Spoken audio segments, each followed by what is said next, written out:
Hello everybody and welcome back. My name is Kari and today I am doing my delayed June wrap-up. I know it's a month. It's basically the end of July. But that's not the point. July has been busy and on top of that, I'm still filming it. So, that's where we're at. I read a total of 9 books in June, it is July. A total of 9 books in June, which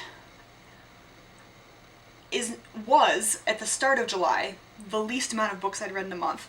And then July happened, and now it's not the least. So I have 5 books technically that I own, and then 4 that I got from the library or my boss. But we're going to start with the books that I don't currently physically have with me. First one is Crusaders, The Epic History of the Wars for the Holy Lands by Dan Jones. This is a nonfiction. Most of them are nonfiction this month. Nonfiction about the Crusades. What else would it be about? I thought this was really interesting. I gave it 4 stars. There were definitely places where it either dragged or it was a little repetitious. But he's also trying to explain several hundred years of history in a not 1,000-pound book. Not a Freudian slip, I meant 1,000-pound. So I think he did a really good job. But again, it was a little slow, a little repetitious at parts. But I loved it. I also just really like Dan Jones. I think he's a brilliant historian and knows what he's talking about. Hi, Riv.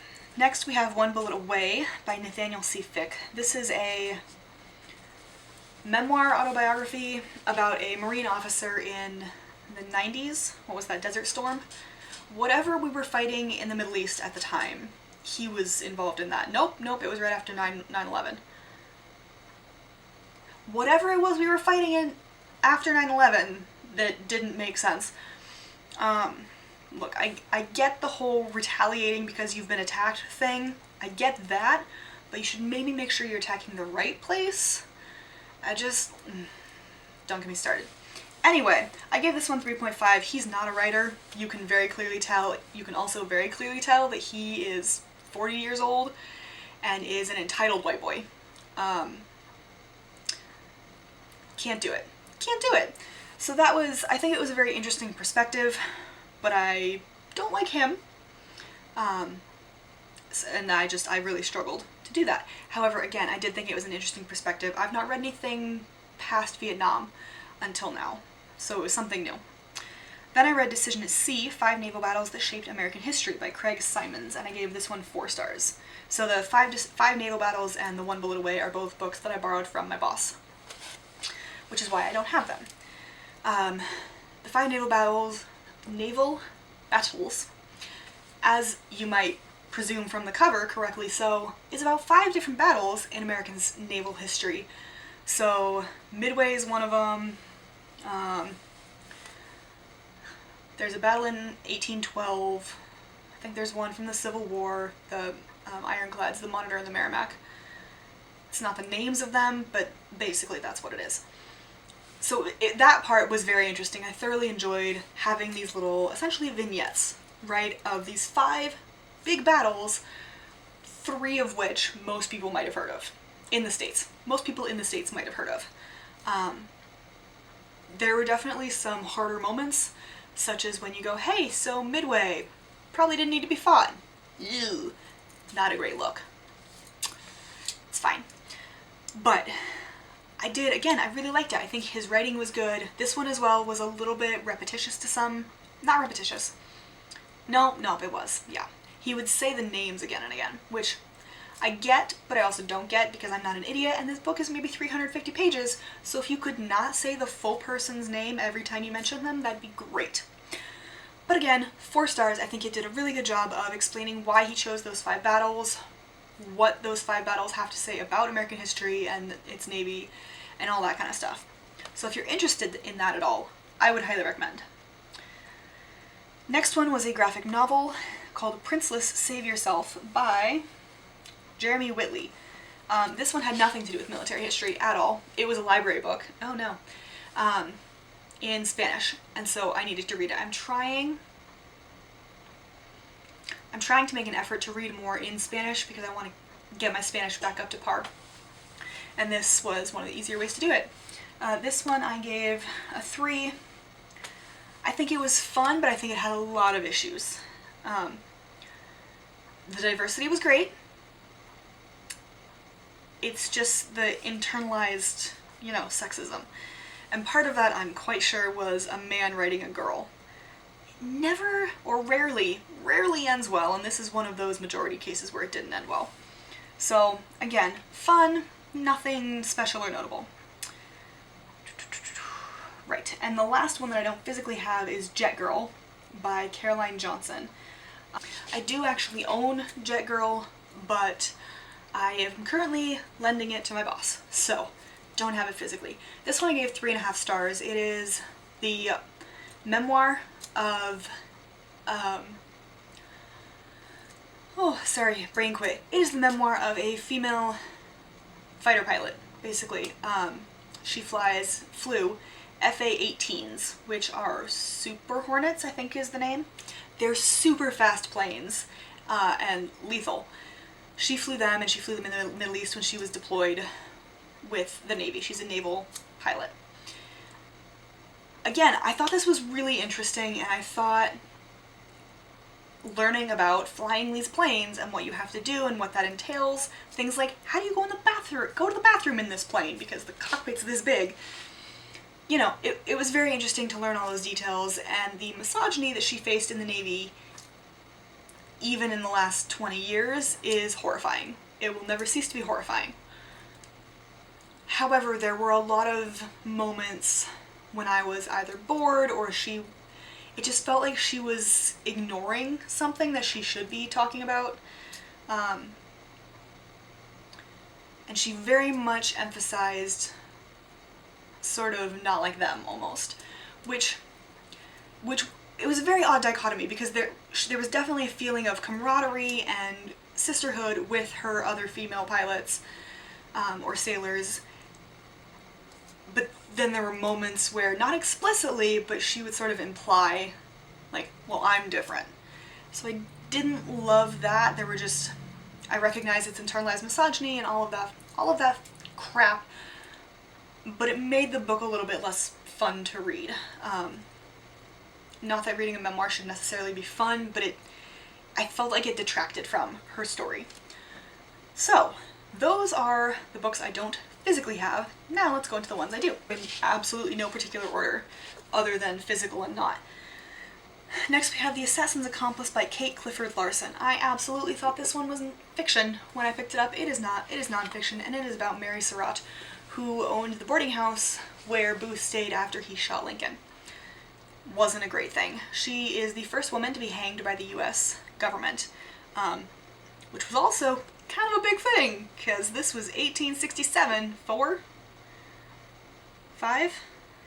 Lincoln was shot in 65. I don't remember if she was hanged like a year later, or if she was hanged in 65, because he was shot in, April? You'd think I would know this. I don't. Civil War is not my time. American history is not my thing. But anyway, she helped the man who shot Lincoln. That's all you need to know. This was a very interesting book. I didn't know a ton about her, just because, again, American history is not my thing, and of all the times I'm going to read about, Civil War is not my favorite. Anyway, good book, well researched. What did I give this one? That is the next question. I gave this one 3 stars. My biggest problem with it was that the bias was clear from the outset. And I get that absolutely everybody has bias, implicit, explicit, whatever. But if you're gonna write a book, especially a nonfiction book, in my mind, in something like this where we don't know exactly what happened, because a lot of the evidence was burned or lost or, degraded over time because it was 1865, I feel like there should be some sort of attempt, anyway, at not being biased. And the author very clearly went in and just like, she's guilty as sin, so yeah, they were absolutely right to hang her.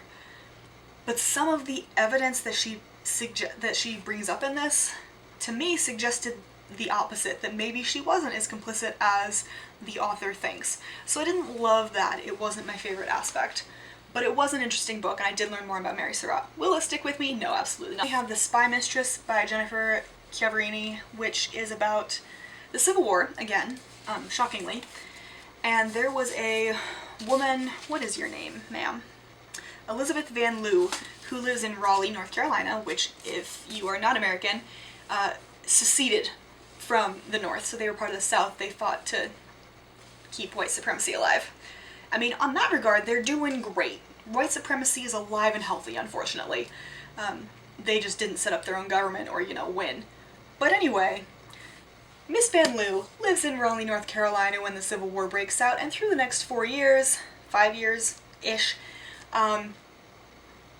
actually helps the Union, the North. She is a firm believer in abolition, and therefore helps Union soldiers to escape from the really nasty prisons of the time and get back north and fight and win. This is a fiction, which I knew that going in. I didn't really know what it was about. I just, oh no, it's on upside down. That's unfortunate. I did enjoy this book. Which way do I put this? I think it was well written. It was fun. There were definitely parts where the pacing was off. And I think that for me was my biggest issue, was just that the pacing was off. So I gave this one a 3.5 stars because it felt very slow sometimes and then suddenly it would fly. There we go, now it's on right. But it was really interesting and I do want to learn more about Miss Van Loo now. Next we have With the Old Breed by E.B. Sledge. This is a memoir, autobiography, biography. I'm pretty sure it's an autobiography by E.B. Sledge about his time in the Marines in World War II. He was on Midway, if I'm not mistaken. But at any rate, he was in the Pacific Theater during the last year and a half of the war. The entire war in the Pacific was brutal. The entire war was brutal. But anyway, I really did enjoy this one. I think E.B. Sledge, this is a classic, and it is a military classic for a reason. I gave it 5 stars. You can very clearly tell he was writing for a wider audience to give them the idea, war is hell, please don't do this again. But at the same time to point out the valor and the heroicness of the men who were in battle. Quite frankly, both sides. And he mentions that as well. I think he did a good job, particularly for somebody who was fighting the Japanese at the time, of acknowledging their culture was don't surrender, die first. And they were doing the same thing that we were, right? We're all fighting for what we think is right. In some cases, you're fighting just because somebody tells you to, or what have you, but the Nuremberg defense never worked. So, I think he did a really good job of seeing both sides, particularly for what he lived through. Like I said, I gave this 5 stars. It is definitely a military classic, and it is definitely worth the read. And the last book, which was actually the first book, was a holdover from May, which is How the Scots Invented the Modern World by Arthur Herman. I read this book because Abby is half Scottish. Just the little furry pieces floating around. Melody is shedding like nobody's business. Anyway, Abby is half Scottish. And so this, I started in May, which was my Abby-inspired month. Obviously Scots, I can't make it any clearer than that. But I didn't finish it till June. I really enjoyed this book as well. I think I gave it 4 stars. There was a lot of repetition in the sense, okay, I gave it 3.75 stars if we're being technical. It is outdated. God, when was this thing published? It was published, if I can make the pages work, in 2001, so it is very clearly outdated at this point.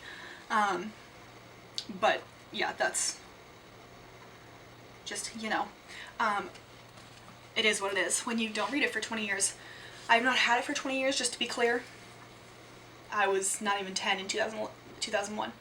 So anyway, I mean, obviously he was biased toward the Scots, but on that note, I felt like he definitely glossed over bits about people who had gotten to that discovery first, but the Scots popularized it, or marketed it, or modernized it, or whatever, and he just focused very much so on the Scots, which I get because that's the title of the book, but at the same time, there is a sense of credit where credit is due.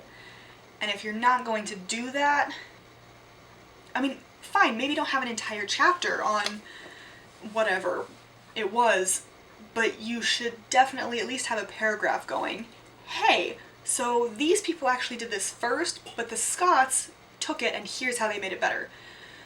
But his was more, oh yeah, right off that, but here's what the Scots did.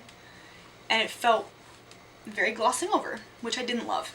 However, I do think it was a fascinating history, and I learned a lot about Scots and who was Scottish, and their impact on just the world at large. So that was fascinating, and I would highly recommend this as well. So yeah, those are the 9 books that I read in June. Not July, because it's currently July. Those are the 9 books I read in June. Pretty average reading month, I would say. 9 books is pretty good, so I will absolutely take it, even if it is the lowest of my year thus far. But it was an overall good reading month with an average of about 3.5 star ratings. So much fur. If you've read any of these, want to read any of these, have comments, questions, whatever, let me know down in the comments below, and in the meantime, I will see you in my next video. Bye!